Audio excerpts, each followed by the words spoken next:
I'm going to be reading from my most recent book called Named and Nameless, and it was published by Inanna Publications. And Inanna Publications went out of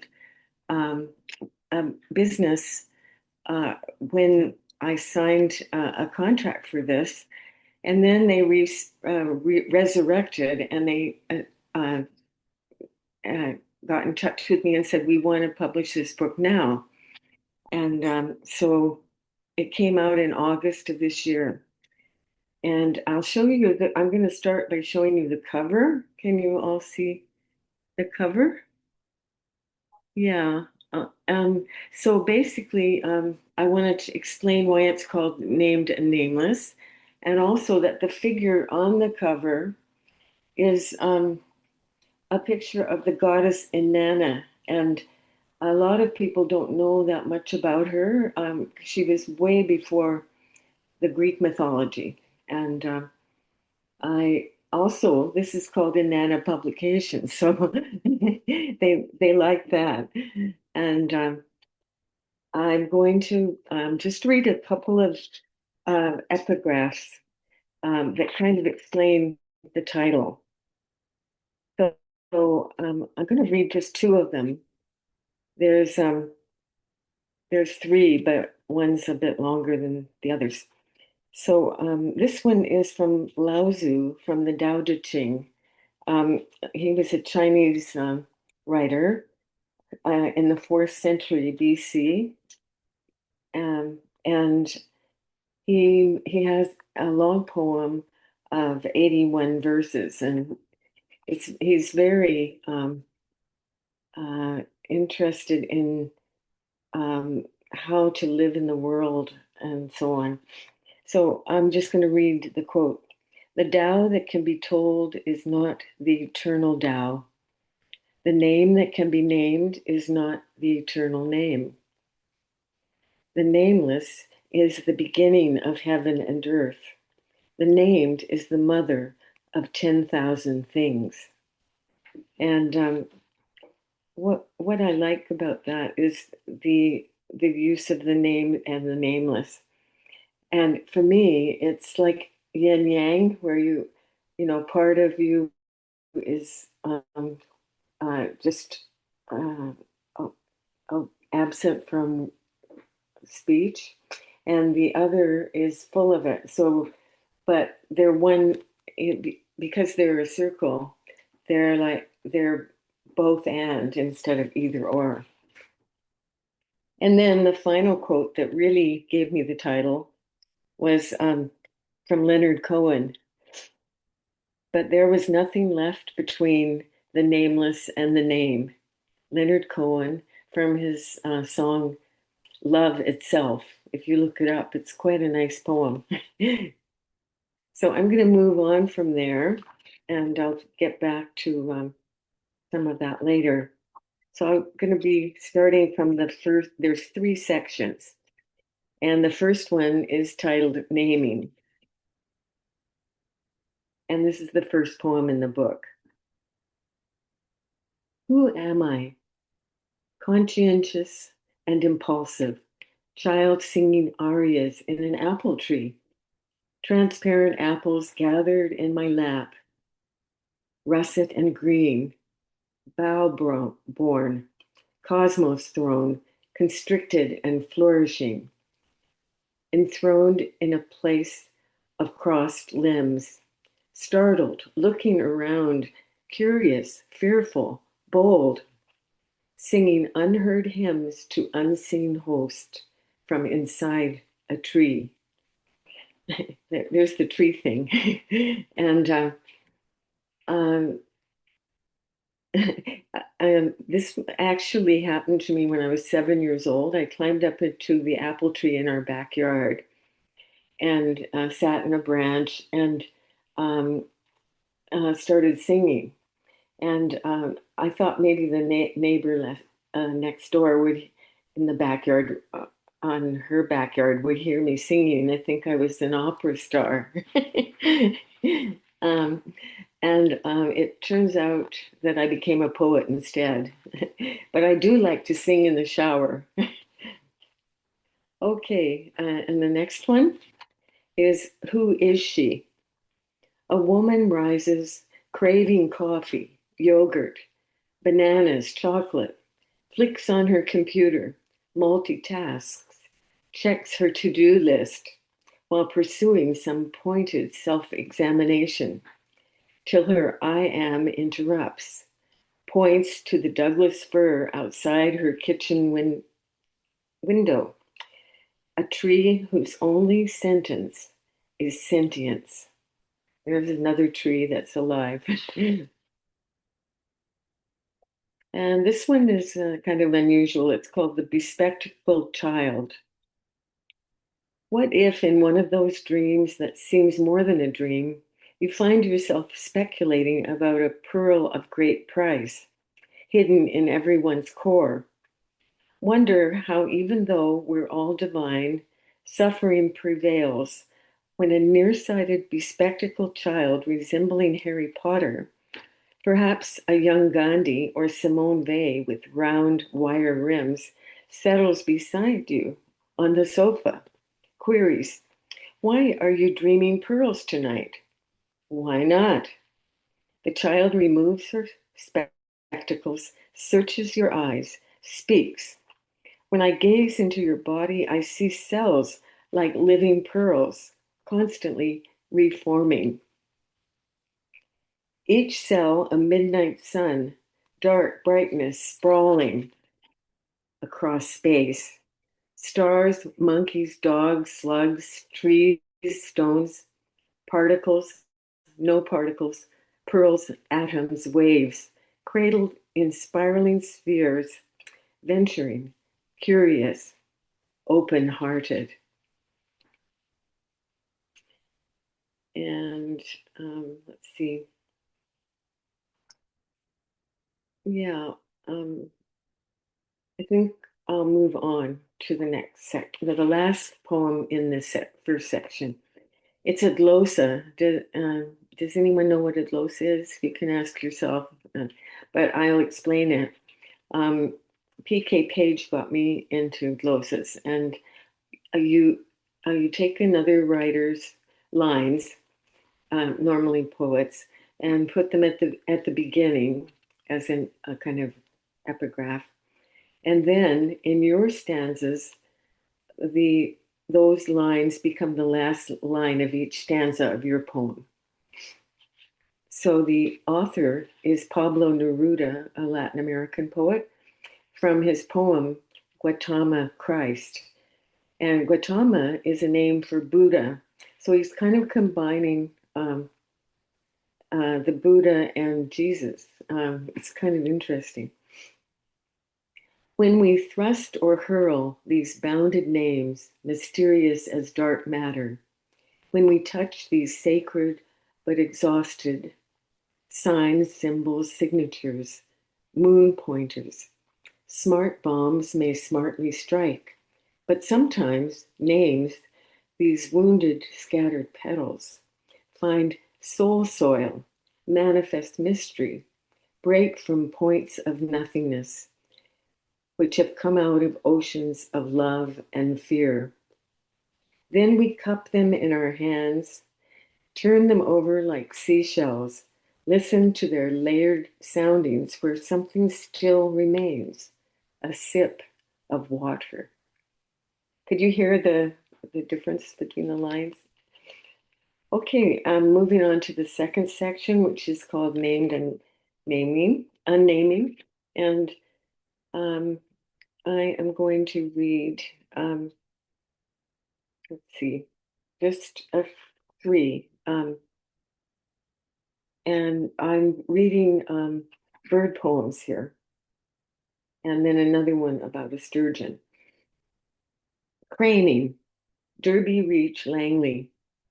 A single sandhill crane sends a mating call. Eyes cup his gray length, red mask from below the pond. Her counter-pointing cry breaks.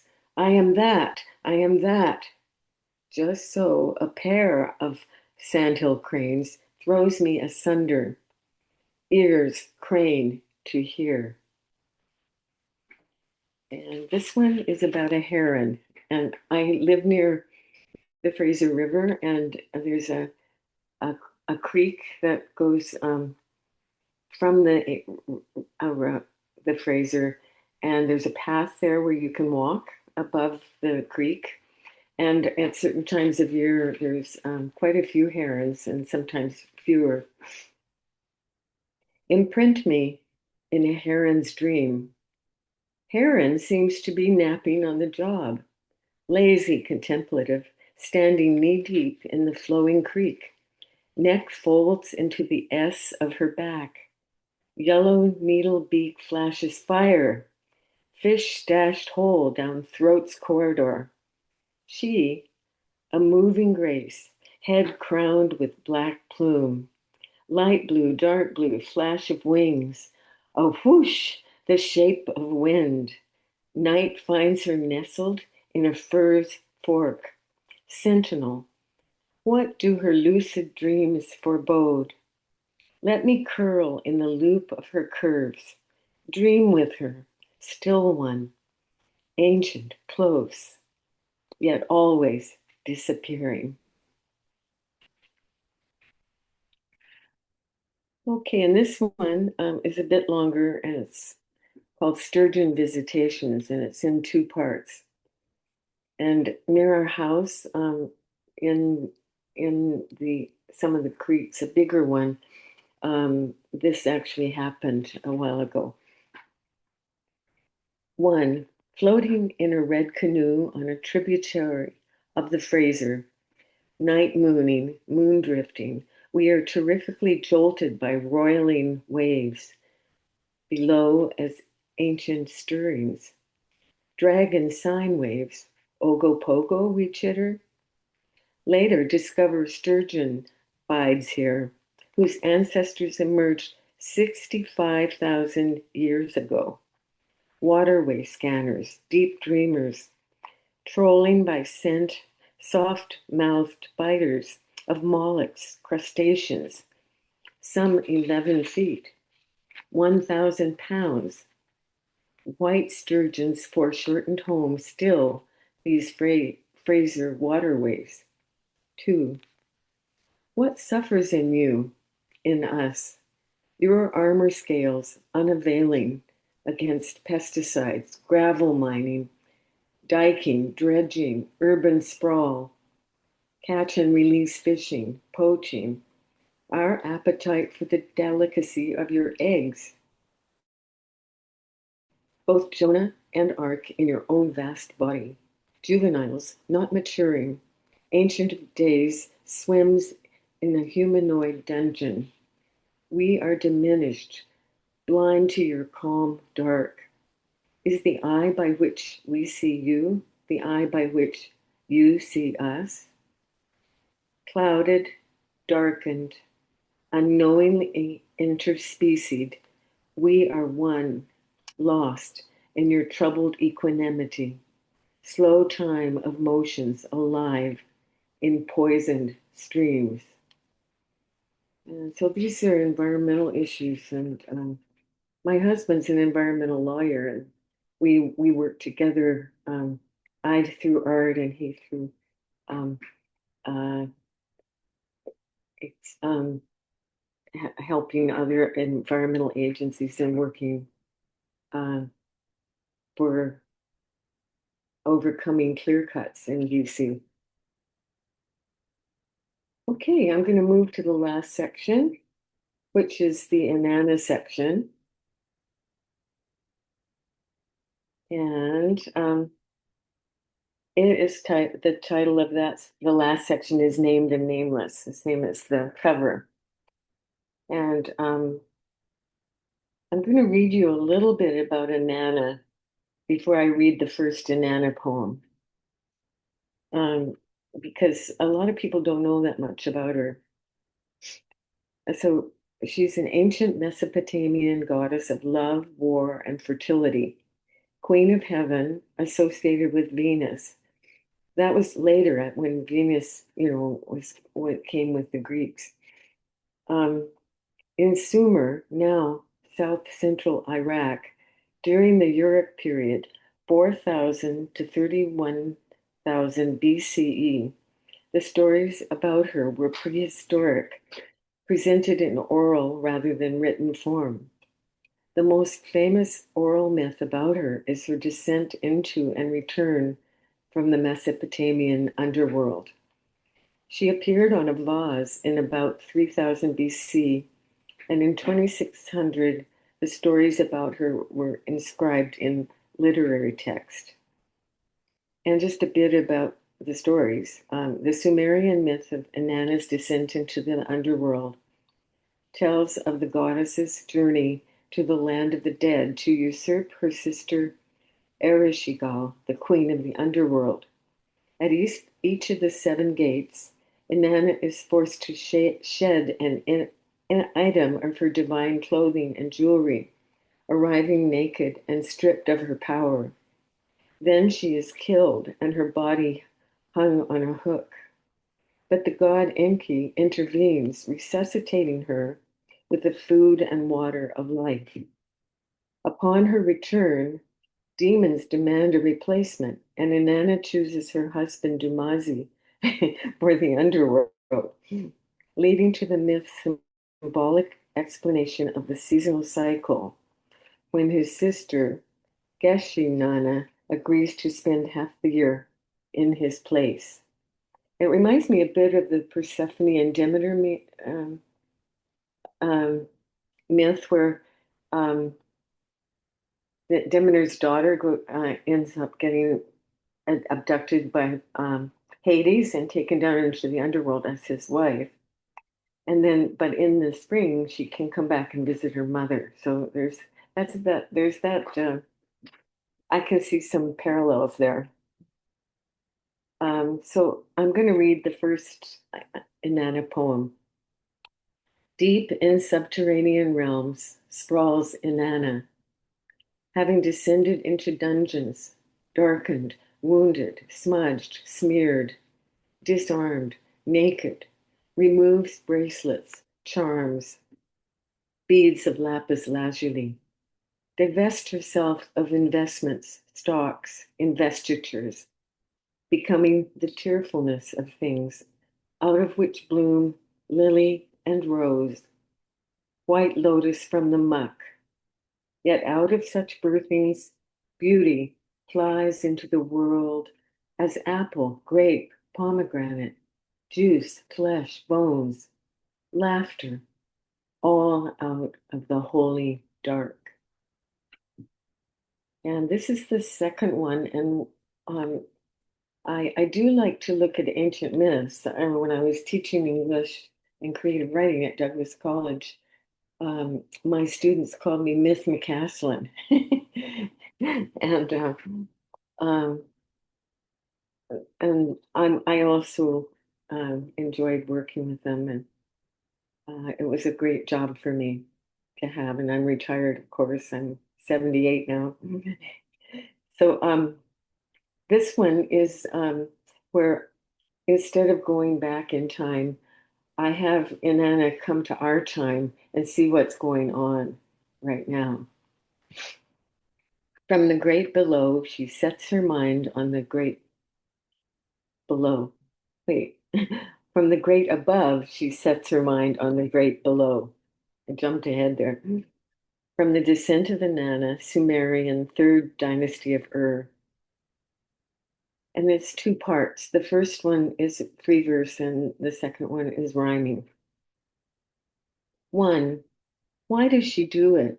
Queen, lion, dove, steps into the city of fallen, bleeding children, crumpled elders, desolate camps, detention centers, barbed wire, descends further into cellars of separation, region of isolates, where breaching, the heart is breached, sees planet's wounded body, stigmata of tar sands, clear cuts, waste, BC's forest burning, Refugees on the roads, soldiers' warped lines, set against presence, descends deeper, sees, hears, touches, tastes, smells, the dying animals, this world is as it is. And then this is the second part. She doesn't do it for glory, doesn't go down for fame. It isn't for enlightenment. She lays her hands in the flame, stumbles alone down the stairway, stripped of her lapis and crown, stands bereft in the darkness, deep in the darkness is bound. Robed in her own naked beauty, few but the homeless can see. Doesn't seem like a plan with which her mind can agree. Doesn't seem like a virtue or anything she can explain. Doesn't feel like a bargain. The impulse is not from the brain. She enters the web of injustice, hangs from the hook of the world. Burning and broken compassion arises in wholeness of love. And the last poem in the book is called Inanna Enters Oneness.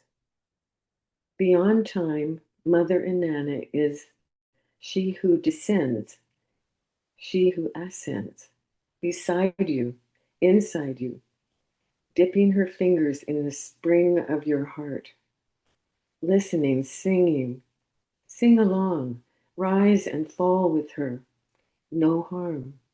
Be light in dark, dark in light. Be joy, dwelling at her core. Let her teach you to dance and to love, despite ordeals and losses. Let her take your hand and enter oneness. Thank you.